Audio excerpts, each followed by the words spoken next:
So how do you get to being a leader, not being in a leadership role, but being a leader to that person?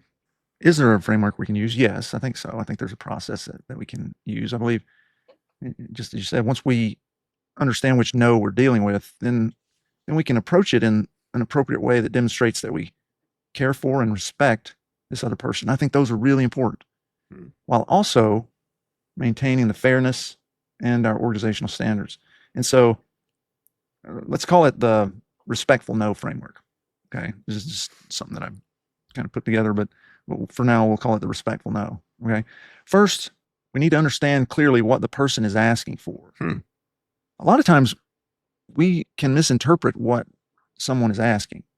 We hear one thing we don't listen to the entire message, the entire request, and we jump to a conclusion. No, when in fact, maybe if we would have listened completely and understood, it would have been a different outcome. So this is part of that diagnostic for the type of no that we're dealing with. And so you can ask, hey, can you help me understand what you're hoping for with this request? Achieving clarity. What are they actually asking? That's really important.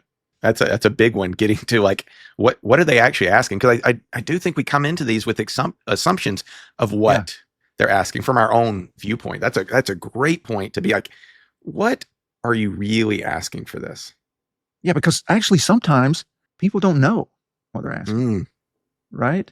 They may say, I want a leadership role, when really they're wanting something a little different. You may have said no to the leadership role, but it may be the other thing, the thing they actually were wanting once you've had a conversation is something different. And yes, maybe we can actually go that way, right? So just getting to that point, that one thing alone may change what your answer is. So figure out actually what their request really is. So that's number one. Second, acknowledge the value of the request to the person. People are coming with some ask because it's important to them. And if we blow that off, that's a killer. That can really destroy the thing. And it's as simple as saying something like, I can understand how this is really important to you. In my response to the junior faculty member, I acknowledged that I understood I know this is really important to you. So helping them feel heard, validated, but not endorsed, if you will. Okay. That's the second thing. The third thing is be clear and direct. Hey, look, I can understand how much this means to you. I really do. I know that, but I'm not going to be able to do it. Make that clear. And then explain, number 4, why you can't grant that request. As appropriate, tie it to the reasoning clearly to organizational goals, values, mission and vision, those sorts of things in the organization, if it's appropriate. Fairness to others. That's almost always present. It's fairness to others. Or the constraints of the situation that prevent it. Whether it's we're focused on other things, we don't have the resources. I'm not in a position to be able to grant that request. Again, going through the tides.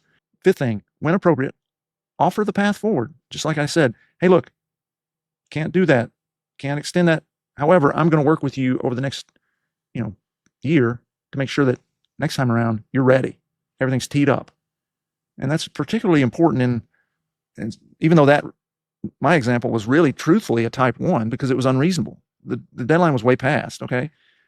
But this is particularly important in type 2 and type 3, those that are not now, not yet, okay? You can include, delineating things like, here's what would need to happen for that to be a possibility, or, hey, let's revisit this idea whenever it's appropriate, 6 months from now, a year from now, whatever it may be. Or, hey, look, here's how we can work together toward accomplishing that. I think doing that, delineating that is really important. And then finally, recognize that the end isn't when you say no. Oftentimes, the leadership really starts at that moment. Don't shut down after delivering that no. This is an important relationship maintenance or even relationship building moment. Recognize their position. Hey, I know this isn't what you wanted to hear. How are you feeling about it? How are you thinking about this right now? That opens up the opportunity to continue the conversation, to not just shut it down and turn them away, but to show that you're invested in this, you're invested in them, they're important to you, you respect them. And I think if you approach the no with this sort of mindset, with this sort of framework, you will have listened to the person's request, you will have acknowledged their perspective, and you will have treated them with respect and fairness. And I think that goes so far, like a long, long way. And doing so doesn't mean that everything's going to turn up roses, but at least based on science and my own experience, it gives you the highest likelihood of a positive outcome in what is one of the most challenging leadership situations that we face day to day. I'm thinking about my own issue of, we were proposing something, somebody put up a challenge to it, and I thought about just responding, we'll take it into consideration. But I'm wondering, after you talk about this, has explaining or giving a more detailed explanation ever been a problem? Like, I know it's sort of a what am I thinking type of question, but like, has it ever been explaining caused more problems than a simple no, I guess? Ever? I'm sure. That's the short answer. Yes, ever in human history. Yes, I'm sure. Never say never, right? Right. I think that in those scenarios, it's important to pause. It's important to try to get to, again, clarity. What is this person actually, what are they really wanting? What are they really asking for? Okay. Because that can change a whole lot. That's really important. Hey, I acknowledge that I hear your request. Can you tell me why that's important? What your perspective is on why that's beneficial? I'm thinking of this, as you ask this question, what I'm envisioning is a scenario where you're in some sort of meeting and here's the plan, and somebody lobs a grenade in and says, hey, I think we should do X, right? Yeah. And that may be unreasonable, but give them the opportunity to prove that it's unreasonable. Like open up a dialogue where you say, hey, can you expand on what you're thinking here? Help us to understand your perspective on this. That gives them an opportunity to share, because it may be, in fact, that it's not as unreasonable as you immediately thought it was. Because we come in these situations, we have already, a lot of times, already thought about this from a bunch of different vantage points.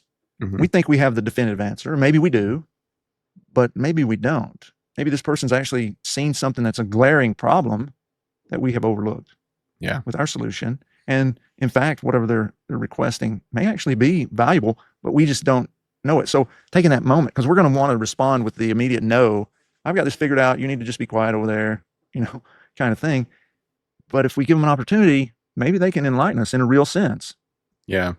But additionally, it may be that they bring out something that is ridiculous, and it allows other people to say, hey, that's ridiculous, or, in some other manner, so that you're crowdsourcing the no in that moment, but you got to give them the opportunity to share a little bit of what is it that, from your perspective, why do you think that would be a good idea, or something like that. You're showing you're valuing them, you're respecting them, you're giving them an opportunity to be heard, but that doesn't mean that you've got to agree to it.